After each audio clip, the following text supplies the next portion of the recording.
Hello everyone and welcome back to 4FS Gaming. Now after thousands of hours playing Hunt, dealing with AI mobs becomes an afterthought. You move across the map efficiently, clearing or avoiding them as if in a trance. It's effortless. But if you are new, then a pack of dogs or a hard to reach hive can really ruin your day. In this video, I'll teach you everything you need to know about dealing with trash mobs in Hunt, so you can focus entirely on the real enemy, hunters. Now this isn't exactly a summary video, it's a full-on guide intended to help you absolutely master the AI and make them an absolute joke to deal with. In a follow-up video, I'll look at the 4 bosses, but first, a quick word from our sponsor. This video's sponsor is Dragon City. This is a free-to-play mobile game for iOS and Android, but it also runs on Windows and Amazon services. In Dragon City, you can collect over 1,000 different dragons and construct your own, well, Dragon City. The dragons are both distinct cosmetically and in what they can do, so there's lots of incentive to keep expanding and refining your roster. Which brings us to breeding. By carefully selecting 2 dragons to breed, you'll be able to produce a new dragon. Select the parents carefully and you can try and determine the type and traits of the offspring. By feeding your dragons, you can make them develop and evolve, and then it's time to put them to the test. By training dragons, they will develop their skills, and battles will increase their power level. Once you have a powerful selection of dragons in your city, it's time to fight. Dragon City supports multiple modes of PvP where you can fight against your friends or challenge other dragon masters. Dragon City keeps itself fresh by having several events each week and by presenting new adventures to discover on a regular basis. There's also a bunch of YouTubers who have been dragon-pomorphized for you to encounter in the game. If you want to play Dragon City, you can find a download link in the description below. This will also give you some bonus exclusive rewards for new players who click on the link before the start of July. You'll get 15,000 food, 30,000 gold, and the very rare Thief Chief Dragon to help you start out on your journey. So click that link, check it all out, and support the channel at the same time. So let's get stuck into the rest of the video. Before we talk about any specific AI, we need to talk about loadouts. AI are essentially a distraction. They will slow you down, get in your way, they'll make noise, but they're not a significant threat. Now you can of course run around the map shooting everything you see, and yes, that is efficient when it comes to dealing with AI, but for this video I'm going to assume that you want to move both quickly and quietly. You also don't want to commit too many of your weapon or gear slots to dealing with AI. You want almost all of your loadout focused on winning hunter fights because that's the real challenge here. To this end, there are some things that you will need to take. The most obvious is some kind of melee tool or attachment. Although you can get away with a bayonet, that will only give you 3 stabs before you're out of stamina. So I do recommend at least take a melee tool in every loadout in addition to whatever else you have. Now these tools all have their strengths and weaknesses, but I prefer the basic knife. It kills hellhounds with 1 strong hit to, well, anywhere, and it's the best clutch weapon in a PvP situation.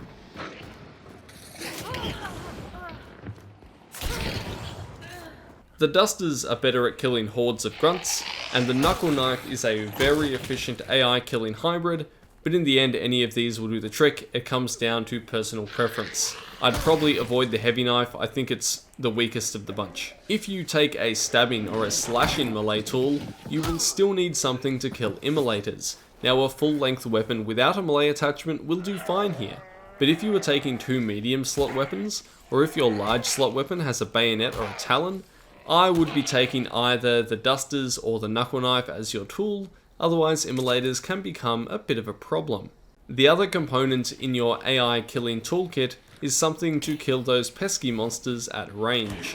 This is for when you've triggered a hive on a rooftop or need to quickly deal with that concertina armored that's charging towards you.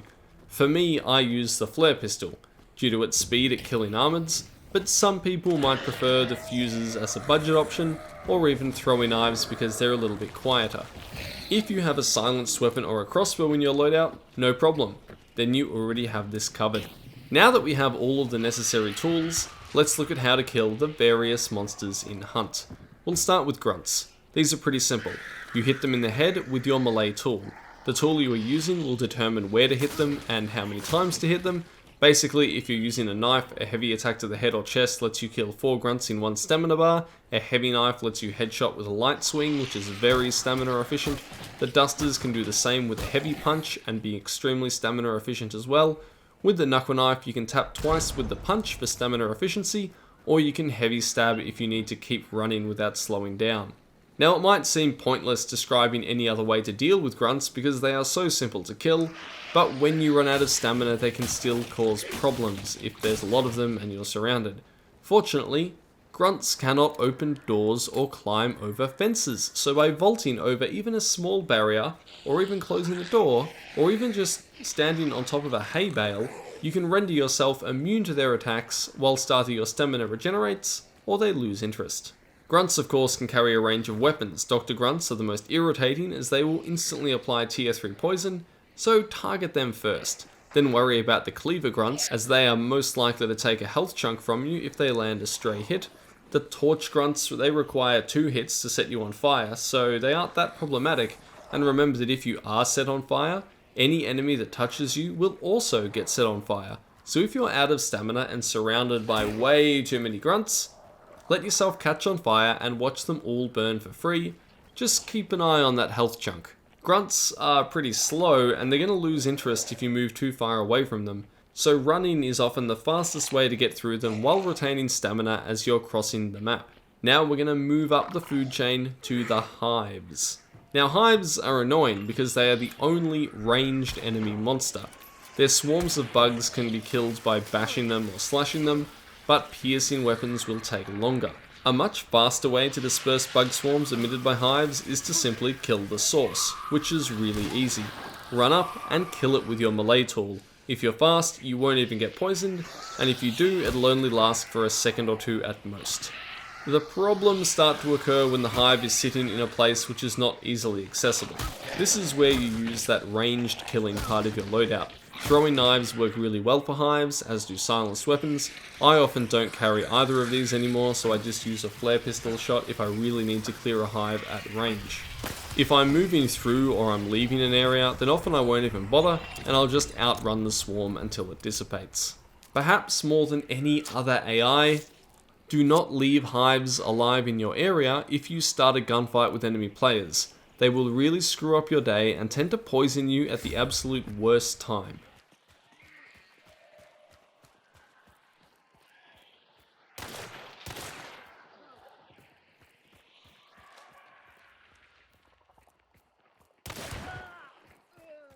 Now let's move on to hellhounds. They come in packs of 2 or 4. They are fast, and they deal only light damage, but they apply bleed with each of their lunges.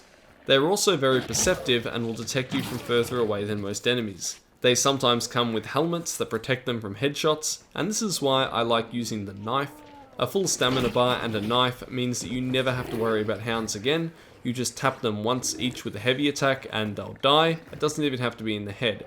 Other melee tools can work, and most people make them work because I know the dusters and the knuckle knife are also very popular choices, but they require headshots or a follow-up hit, and this can be a bit tricky to land as the fast-moving dogs are running around and jumping, or the ones with the helmets are really difficult to headshot at all. The heavy knife is good at killing dogs, but it uses a lot of stamina, and then if you miss a hit, you're in big trouble. That's because it's when you're out of stamina that the hounds become a problem. Just remember that if you get up on a box, close a door on them, or simply vault a fence, then you will get a moment of reprieve. I've seen many people die because they kept trying to melee hounds on no stamina, rather than just vaulting a fence. If you're really stuck out in the open with no stamina, start shooting them. That'll do the trick and kill them as well, and it's better to be noisy than dead. Alright, so let's talk about the armoreds. Now these husky shamblers do hit hard, but they are easily staggered and dispatched with melee tools. All melee tools work fine here and are similarly effective. 3 heavy stabs with a knife is my standard approach. This is of course time and stamina intensive, so for a faster approach I often use the flare gun if I need to be quick. Now the concertina variant is more annoying. Not only will it cause bleed if you get close enough to melee it, but it's also more resistant to melee attacks, so it takes even more stamina and time to kill. Not to worry if you have a flare gun though, because fire kills them all the same. Some of the longer range weapons, such as the pitchfork, riposte, bayonets, or even the bomb lance, can hit the armoreds beyond the range that they'll start bleeding you with their concertina, but it's a narrow margin, and it still takes up a fair bit of stamina. Due to less resistance to shooting, throwing knives and silenced weapons are faster against this variety than they are against the normal armored. So throwing knives are pretty effective against these ones. But again, neither variant can get over a fence. Ultimately, your best tool against AI is the vault button. They just can't deal with it. Now we're going to chat about the Emulators. Emulators are very easy and not usually a problem until someone screws up. They may be fast, aggressive, and they're going to bash down doors. Like hellhounds, they're also very perceptive, and they also make a lot of noise, so they attract other players to your position. But they're still not that much of a problem as long as you remember the golden rule. Do not hit them with stabbing, slashing, or bullets. Blunt damage only. Now, I don't usually carry a blunt melee tool, so I inefficiently dispatch emulators with 4 hits from the butt of my rifle or shotgun. I almost never regret having this as my only option, and this has worked perfectly fine for me ever since the emulators have been introduced into the game, so don't listen to anyone that says, you need dusters, you need a knuckle knife. A Winfield will bash their heads in just fine. However, both the dusters and the light attack of the knuckle knife will kill them much faster and leave you with much more stamina. So if that's really important to you, they are clearly better choices here for this specific situation. Be careful with the knuckle knife though, because if you're just a little bit clumsy, you'll accidentally do a stab, and then you're going to get a bit toasty and warm, probably too much for comfort. The other option is poison. The poison crossbow bolts or poison ammo, which is usually delivered from a silenced nagant or a sparks, will instantly put an emulator down without causing it to explode. That's right, I haven't mentioned it, but you should have been paying attention and probably picked up on the fact that if you stab an emulator, or slash it, or shoot it with a normal bullet, it will explode, it'll set you on fire, and if you're too close it'll instantly char 25 health off your character, which is really unpleasant. So if this does happen and the emulator explodes because of either a mistake or enemy intervention, then you need to kill that emulator instantly. Usually I'll just shoot it with whatever I'm holding. Don't try and juke it out with an enraged emulator. It's just gonna burn down too many health chunks and it's not worth it. Just kill it. Going loud doesn't matter at this point. And then there's the water devils. Now they're not really enemies, they're just environmental traps that prevent you from crossing large sections of water if they are present. When dealing with water devils, there are a few things that I like to consider. They're loud, so if you want to be quiet, you wouldn't cross where they are even if you can make it across the gap. You'd go somewhere else to get over the water. If there is a small section of water to cross, you will likely be able to do it without them catching up to you and causing damage, but it's still going to make a bit of noise.